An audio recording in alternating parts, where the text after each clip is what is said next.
A cidade de Tiatira estava situada entre as cidades de Pérgamo e Sardes. Atualmente, chama-se Akhisar, que significa Castelo Branco, na Turquia. Foi importante centro comercial na Ásia Menor e foi fundada para ser um posto militar. Destruída por um grande terremoto no reino de Otávio Augusto, 27 a.C., 14 d.C., foi reconstruída com a ajuda do Império Romano. A cidade de Tiatira era conhecida pela produção de púrpura, uma tinta usada em tecidos, além de roupas, artigos de cerâmica, bronze, etc. Segundo o verso 14 do capítulo 16 do livro de Atos dos Apóstolos, uma das comerciantes de roupas da cidade era uma mulher chamada Lídia, que conduzia negócios na cidade. Na antiguidade, a cidade era conhecida pelas suas muitas guildas comerciais.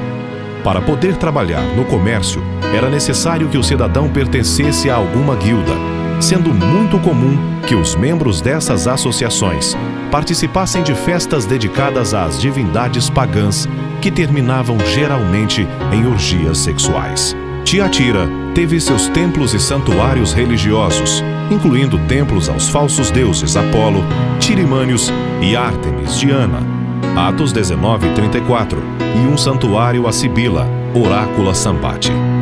A importância de figuras femininas na cultura religiosa pode ter facilitado o trabalho de Jezabel, a mulher que seduzia os discípulos e incentivava a idolatria e a prostituição. Eu quero ler esta carta que foi escrita por o próprio Senhor Jesus, foi enviado por Jesus através do seu anjo por um outro anjo, o anjo da igreja desta cidade, originalmente falando já uns 1900 anos atrás. É um anjo da igreja em Tiatira. Estas são as palavras do Filho de Deus, cujos olhos são como chama de fogo. Estou lendo na Nova Versão Internacional. E os pés como bronze luzente. Conheço as suas obras, o seu amor, a sua fé, o seu serviço e a sua perseverança. E sei que você está fazendo mais agora do que no princípio. No entanto, contra você tenho isto: você tolera Jezabel, aquela mulher que se diz profetiza. Com seus ensinos ela induz aos meus servos a imoralidade sexual, a comerem alimentos sacrificados aos ídolos. Dê-lhe tempo para que se arrependesse da sua imoralidade sexual, mas ela não quer se arrepender. Por isso vou fazê-la adoecer e trarei grande sofrimento aos que cometem adultério com ela, a não ser que se arrependam das obras que ela pratica. Matarei os filhos dessa mulher, então todas as igrejas saberão que eu sou aquele que sonda as mentes e corações. Retribuirei a cada um de vocês de acordo com as suas obras. Aos demais que estão em Tiatira, e vocês que não seguem a doutrina dela e não arrependeram, como eles dizem, os profundos segredos de Satanás, digo: não porei outra carga sobre vocês, tão somente apeguem-se com firmeza ao que vocês têm até que eu venha. Aquele que vencer e fizer a minha vontade até o fim, darei autoridade sobre as nações. Ele as governará, uma citação de Salmo 2, com cetro de ferro, e as despedaçará como um vaso de barro. Eu lhe darei a mesma autoridade que recebi do meu Pai. Também lhe darei a estrela da manhã. Aquela que tem ouvidos, ouça o que o Espírito diz às igrejas. Esta carta, a mais comprida de todas as 7 cartas, mas tem as mesmas características. Começa com o endereço ao anjo da igreja. Nós não sabemos exatamente o que quer dizer esta frase, anjo da igreja. É comum pensar que se refere ao bispo, ao pastor, mas nós não temos certeza disso, porque a palavra anjo no livro de Apocalipse de fato significa anjo, a não ser que haja uma explicação. E para esta palavra anjo da igreja não há absolutamente nenhuma explicação. É interessante que o anjo que trouxe esta mensagem para João, que a escreveu, esse anjo está trazendo uma revelação de Jesus Cristo para a igreja. É só ler o primeiro versículo de Apocalipse e logo estaremos vendo esta verdade. Agora, a razão destas cartas, divididas em suas também 7 partes, como também há 7 igrejas e 7 cartas, uma para cada igreja, é porque o livro é um livro apocalíptico. E o número 7 é o número que mais domina o livro todo. Ela está dividido em vários sétimos, ou coleções de 7. Então as cartas é esta primeira parte, esta coleção. Os irmãos lembram que esta visão apareceu no domingo e não no sábado. Nós que guardamos o domingo como dia do Senhor, aparece no versículo 10 do primeiro capítulo, que esta visão veio no domingo. As 7 cartas, então, eram para serem lidos no domingo. E para os que estão mais relacionados com o sábado, guardar o sábado, vão notar isto, que, de fato, a igreja primitiva reunia sábado à noite, muitas vezes passava a noite numa reunião aberta como esta, e depois celebrava a ceia no domingo de manhã e iam para o trabalho. Domingo não era dia de descanso naquela época. Essas são as palavras do Filho de Deus. A única carta que tem esta referência a Jesus como Filho de Deus é esta carta a Tiatira. O que é interessante é que quando Paulo encontrou com aquele pequeno grupo de mulheres cerca do rio, pertinho do rio, em Filipos, uma das mulheres veio desta cidade. Essa cidade era famosa por causa de suas trabalhadores na área de lã, que eles tingiram com um tipo de cor feito de casca de árvore, que eles tiraram a cor mais ou menos um marrom, roxo, que era muito precioso naquela época. Tem que lembrar que todo mundo que tem essas cores belas, que a gente está interessada nessas bazares, é coisa mais moderna do que aquela época. Havia pouca possibilidade de tingir e as tintas facilmente saíam também com lavagem. Muito bem, então ela estava lá, se converteu, convidou Paulo para entrar na sua casa. O que nós não sabemos se ela voltou para Tiatira para aí começar a igreja aqui também. Não sei quantas viagens ela teria feito. Os irmãos notarem no mapa, Paulo subiu, quando ele subiu para entrar na Europa, ele subiu para os Dardanelos. E passou por Troade, aí ele entrou em Neápolis, aí entrou em Filipos. Muito bem, a carta então é do Filho de Deus, aquele que tem essas características de pés como bronze, transluzente ou reluzente, que talvez alguns acham que aqui se adorava um Deus do sol. Antigamente, bem antes do Evangelho chegar até aqui. Mas não temos nenhuma ideia se isto é a razão que se fala desses olhos como chama de fogo, ou como esses pés que eram bronze reluzente. O que Jesus fala da igreja de reconhecimento é interessante. Notem estas 4 características. Conheço as suas obras. Primeiro, seu amor, seu agape, sua fé e seu serviço e sua perseverança, e sei que você está fazendo mais agora do que no princípio. Quando a Bíblia fala, especialmente no Novo Testamento, de obras, está falando de obras de amor, de reconhecimento da pessoa como família. Para nós é fácil esquecer que o cristianismo trouxe uma nova maneira de pensar nas pessoas que não eram da sua família na carne.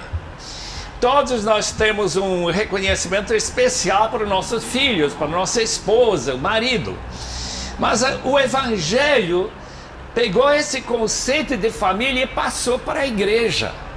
De maneira que nós encontramos Clemente de Roma, nesta mesma época que o Apocalipse foi escrito, dizendo que muitos de nós se vendem para pegar aquele dinheirinho, vamos imaginar, uns 1.000 euros, não sei quanto um escravo valia, e comprava a liberdade de um outro irmão. Ele se tornava escravo para deixar o outro ficar.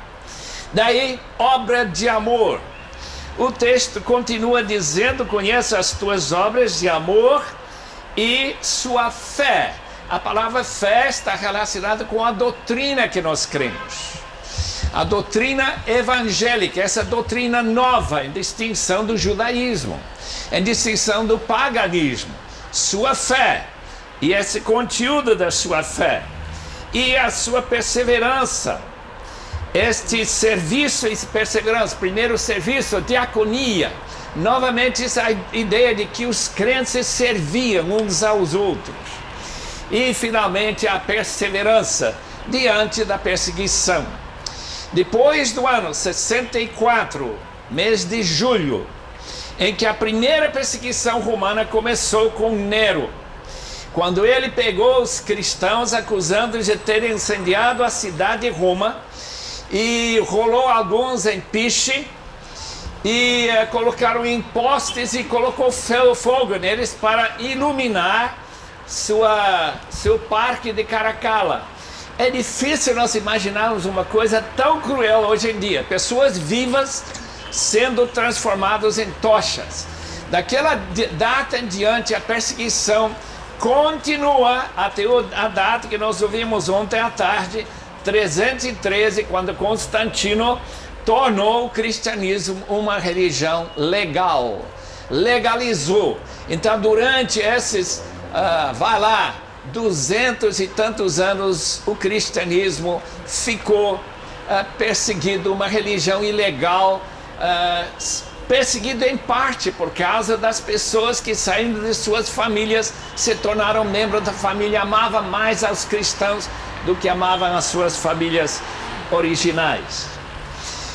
Então Jesus Cristo reconhece que suas obras estão melhorando, são melhores e maiores do que no início. A igreja começou com pouca dedicação, ficou mais dedicada. Então é uma igreja que, em grande parte, recebe elogios. Mas havia alguns membros da igreja que estavam seguindo a doutrina de Balaão. Os irmãos podem ouvir aqui a frase, e também essa senhora chamada Jezabel. Tanto Jezabel como Balaão, que vai aparecer em Pérgamo, são referências ao Antigo Testamento, onde Jezabel trouxe o paganismo para dentro de Israel. E certamente uma das práticas mais comuns do paganismo foi a prostituição religiosa. Quando nós pensamos na prostituição, nós pensamos na atração do sexo, o impulso sexual. Antigamente era mais um ato religioso. E nós encontramos, por exemplo, em Corinto, um lugar com mais de 1.000 prostitutas usadas, porque eram também masculinos, para promover algum ato de adoração, tudo relacionado com adoração. E esta mulher, Jezabel, aparentemente uma mulher de verdade, estava ensinando que o cristianismo podia se misturar com o paganismo neste ponto. E aí que Jesus Cristo condena diretamente esta atitude desta moderna Jezabel. Eu quero ler as palavras. Diz aqui que esta mulher se diz profetiza, versículo 20, com seus ensinos ela induz os meus servos à imoralidade sexual e a comerem alimentos sacrificados. Tanto o ato sexual religioso, como também comer coisas sacrificadas aos ídolos. E pensa nesses lugares aqui que estamos. A gente usava esse meio o povo usava esse meio para trazer a bênção do Deus sobre os seus grêmios.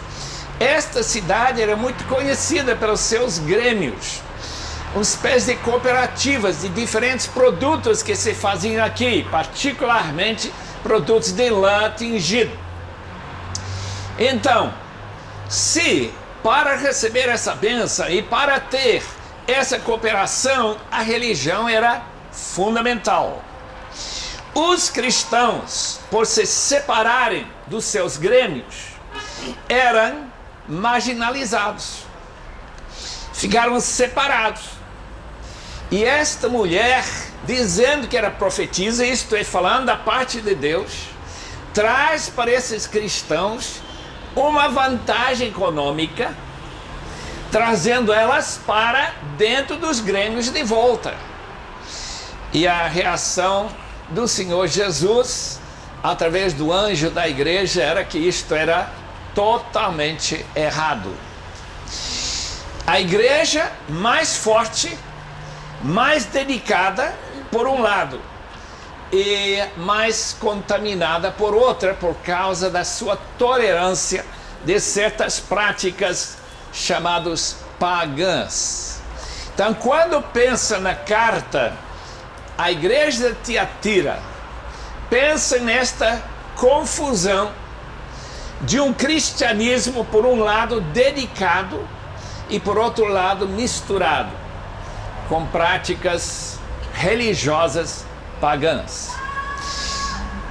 O Concílio de Jerusalém, que ocorreu no ano 49, e ainda que nós não podemos precisar com certeza que data a carta foi escrita para esta igreja de Tiatira, podemos imaginar o ano 70 ou o ano 96. Essas duas datas têm vários motivos em favor de uma data como de outra. E eu não posso então dizer que esta carta chegou no ano 96, na época de Domiciano, ou se chegou na época de Nero. Mas de qualquer forma, de esta carta, ou logo depois de Nero, na época de Vespasiano, que esta carta mostra um dos grandes perigos. O cristianismo fala de perdão de pecados. Se um ato religioso é pecaminoso ou não, sempre tem a possibilidade de perdão.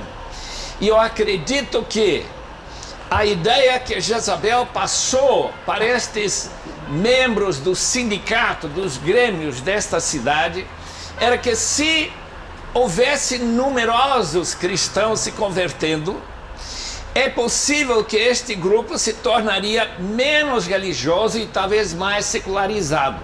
E desta maneira não haveria mais perigo de confundir com os ídolos. Além disso, aquele concílio de Jerusalém tinha dito que eles não deviam comer coisas oferecidas aos ídolos. Mas o apóstolo Paulo escreve para os coríntios que não há problema em comer carne que foi vendida lá no açougue ou lá nas tendas onde se vendia carne aqui, conquanto não se misturavam com atos religiosos, atos de adoração, atos de chamar os deuses ou os espíritos. Então esta divisão muito importante nos acompanha até hoje. Lá no Brasil, nós temos certos objetos que criam medo nos crentes. Por quê? Porque foram usados em certos atos espíritas ou religiosos. Mas o cristão não sabe de nada. Ele simplesmente vai para um bazar, compra um objeto e logo depois tem algumas problemas lá em casa, como já vi. E ele disse, mas será que isso que aconteceu? E muitas pessoas mandam se desfazer completamente. O que a Bíblia manda é não misturar adoração. Adoração a Deus tem que ser adoração pura. Preocupação com carne, se foi oferecido ou não oferecido ao ídolo, o apóstolo Paulo diz que não tem diferença, não afeta a própria carne. Agora, o castigo. Qual é o castigo que Jesus promete para Jezabel e para aqueles que estão confundindo a verdadeira adoração, Deus Pai de nosso Senhor Jesus Cristo, e adoração aos ídolos em esta cidade de Tiatira? O castigo é o mesmo castigo de Corinto. Atos de autorresponsabilidade nesta área de adoração são castigados com doenças, com morte.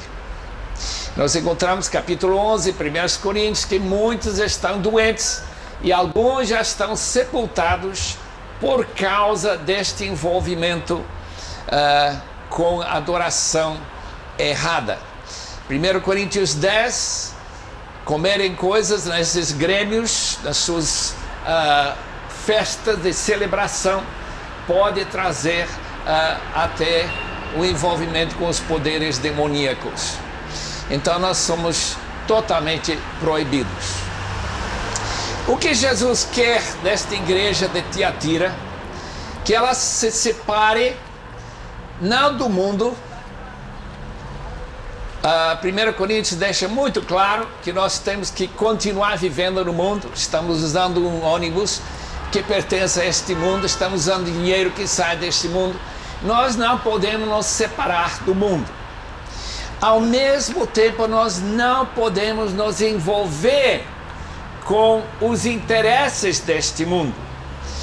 Interesses materialistas, interesses particularmente na área de adoração.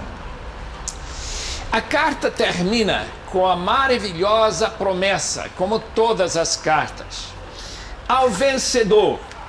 Isto é, a pessoa que escuta esta mensagem e a aceita e pratica. Esse é o vencedor. Como vencer, nesse sentido, é muito diferente de ser português ou brasileiro que vence. Por quê? Porque nós vivemos em países livres. Vencer num país de perseguição é outra coisa. Daí a palavra vencer e perseverar e permanecer, e tanta ênfase que esta carta fala sobre a bênção de uma igreja que não cede espaço, que não tolera os atos e as práticas e doutrinas de Balaão e de Jezabel. Aos demais, versículo 24, que estão em Tiatira, a vocês que não seguem a doutrina dela e não aprenderam como eles dizem os profundos segredos de Satanás, o envolvimento com poderes demoníacos, não porei outra carga sobre vocês, tão somente apeguem-se com firmeza ao que vocês têm até que eu venha. Não permita ceder, abrir-se para estas práticas. Então a igreja, sem separar-se do mundo, como o mundo, também se separa das práticas do mundo em termos de paganismo, em termos de prostituição. O galardão, a segunda vinda de Cristo trará o juízo que vai cair não sobre estas ruínas que nós vemos aqui, mas um juízo sobre o mundo inteiro. Ele regerá as nações com cetro de ferro. É uma maneira de dizer que o Messias, que é predito em Salmo capítulo 2, versículo 7, vai de fato reger o mundo inteiro. Para os que são milenistas como eu estou aguardando com muita antecipação que esta cidade, toda a Turquia, nossa grande cidade de São Paulo, onde eu moro, será regido pelo Senhor com cetro de ferro. Isto é, que não será permitido mais envolvimento com estes atos que negam a fé e atos, obviamente, pagãs. E termina a carta: eu lhe darei a mesma autoridade que recebi do meu Pai. Se nós olharmos em Mateus 28:16, diz que toda a autoridade foi dada a Jesus Cristo. Então ele vai passar para nós. E aqueles cristãos de Tiatira que estão sepultados em algum lugar por aqui, que na ressurreição eles vão